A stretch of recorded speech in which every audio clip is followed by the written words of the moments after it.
ఓం నమో శ్రీ లక్ష్మీ వెంకటేశ్వరాయ శ్రీ మహాగణాధిపతయే నమః. కరారవిందేన పదారవిందం ముఖారవిందే వినివేశయంతం వటస్య పత్రస్య పుటేశయానం బాలం ముకుందం మనసా స్మరామి.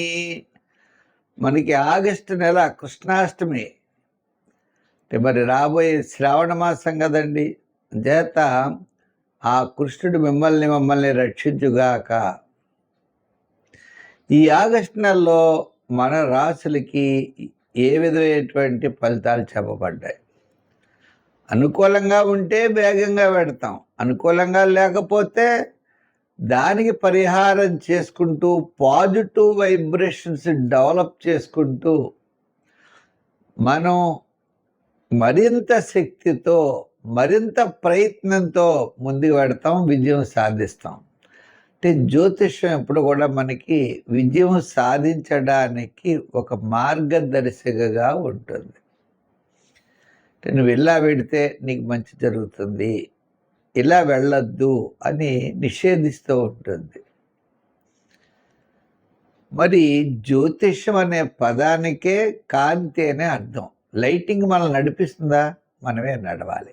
ఆ విధంగా మనకి ఆగస్టు నెలలో గ్రహాల యొక్క సంపుటి చాలా అనుకూలంగా ఉన్నది. తద్వారా మన రాశుల ఫలితాలు మనం తెలుసుకుంటూ దానికి సంబంధించినటువంటి సులభమైన పరిహారాలను ఆచరిస్తూ మనోధైర్యంతో, మానసికమైన ధైర్యంతో, ఆత్మస్థైర్యంతో ముందుకు నడుద్దాం. మన రాశి గురించి తప్పకుండా తెలుసుకుందాం.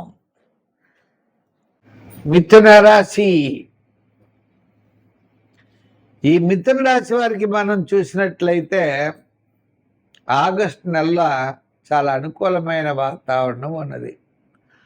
ఆగస్టు 15 నుంచి ఆగస్టు నెలాఖరు లోపల ఆత్మస్థైర్యం, ధైర్యం, ప్రతి పని కూడా అనుకూలిస్తాయి.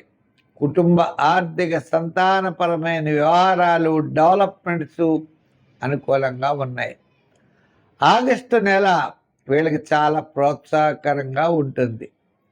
ఇతరుల యొక్క సహాయ సహకారాలు ఉంటాయి, ఆర్థిక ప్రోత్సాహం ఉంటుంది, శుభరూపమైన పుణ్యరూపమైన కార్యక్రమాల్లో పాల్గొంటారు, మానసికమైన ప్రశాంత వాతావరణం ఉంటుంది, ఖర్చు తక్కువ అవుతుంది, మీ ఆదాయం మీకు రావాల్సినటువంటి డబ్బులు వస్తాయి, సంతానపరమైన అభివృద్ధి ఉంటుంది, బంధుమిత్రుల యొక్క సహాయ సహకారాలు ఉంటాయి. ఆగస్టు నెల మిథున రాశి వారికి చాలా అనుకూలమైన మాసం. విద్యార్థులకి మంచి చక్కని చోట సీట్ అనేది వస్తుంది. అలాగే రాజకీయ నాయకులకు కూడా కాస్త ఆహ్వానాలు ఉంటాయి. వృత్తుల వారికి కూడా కాస్త గౌరవప్రదంగా మర్యాదలు పెరుగుతాయి. వ్యాపార పరంగా కూడా ఆర్థిక లావాదేవీలు చాలా అనుకూలంగా ఉన్నాయి. ప్రతి పని చక్కని ఆలోచనతో చేస్తారు. ఆర్థిక లావాదేవీలు చక్కగా జరుగుతాయి. వ్యాపార అభివృద్ధి కోసం చేసే రుణ ప్రయత్నాలు తప్పనిసరిగా యోగిస్తాయి. అంటే పబ్లిక్ రిలేషన్స్ పెరగడంతో పాటు ఏమవుతుందంటే మీకు ఎవరన్నా సహాయ సహకారాలు అందించేవారు ఆ టైంకి రావడం. మరి రాబోయేటువంటి శ్రావణ మాసంలో కూడా వివాహాది శుభ ప్రయత్నాలు వేగవంతం చెయ్యండి. తప్పకుండా వీళ్ళకి సత్ఫలితాలు వస్తాయి. గృహ నిర్మాణాది ప్రయత్నాలు కూడా అనుకూలంగా ఉన్నాయి. మొత్తం మీద ఈ ఆగస్టు నెల ఈ మిథున రాశి వారికి చక్కని ప్రోత్సాహాన్ని ఇచ్చేటువంటి మాసం. దీర్ఘకాలిక ప్రయోజనాన్ని ఇచ్చేటువంటి పనుల కోసం మీరు చేసే ప్రయత్నం సక్సెస్ఫుల్గా ముందుకు పెడుతుంది. అంచేత మరి ఈ రాశి వారికి ఇంకా అనుకూలంగా ఉండాలంటే ఏం చేయాలి? విష్ణువుని పూజించాలి. విష్ణు సహస్రం వినండి రోజు. అలాగనే విష్ణు సహస్రం వినడంతో పాటు ఓ నమో భగవతే వాసుదేవాయ లేదా ఓం గోవింద ఈ విధమైనటువంటి నామం చదువుకోండి. మనకి తులసి మాలలు అమ్ముతారు. అటువంటి తులసి మాలల్ని బుధవారం వెంకటేశ్వర స్వామి వారికి వెయ్యండి. లేదు మంగళవారం ఆంజనేయ స్వామి వారికి వెయ్యండి, మీ ఇష్టం. ఆంజనేయ స్వామి వారి యొక్క ఆరాధన కూడా విశేషమైనటువంటి ఫలితాన్ని ఇస్తుంది. సింధూరంతో స్వామికి పూజ చేయిస్తూ ఉండండి. అప్పాలు నైవేద్యం పెడుతూ ఉండండి. సత్ఫలితాలు మీరు తప్పనిసరిగా పొందుతారు. సంఖ్యల్లో ఎక్కువగా 5, 6 రంగుల్లో గ్రీన్, తెలుపు రంగులు వాడండి, సత్ఫలితాలు ఉంటాయి. పత్రస్య పుటేశయానం బాలం ముకుందం మనసా స్మరామి. మనకి ఆగస్టు నెల కృష్ణాష్టమి, మరి రాబోయే శ్రావణ మాసం కదండి. చేత ఆ కృష్ణుడు మమ్మల్ని రక్షించుగాక. ఈ ఆగస్టు నెలలో మన రాశులకి ఏ విధమైనటువంటి ఫలితాలు చెప్పబడ్డాయి?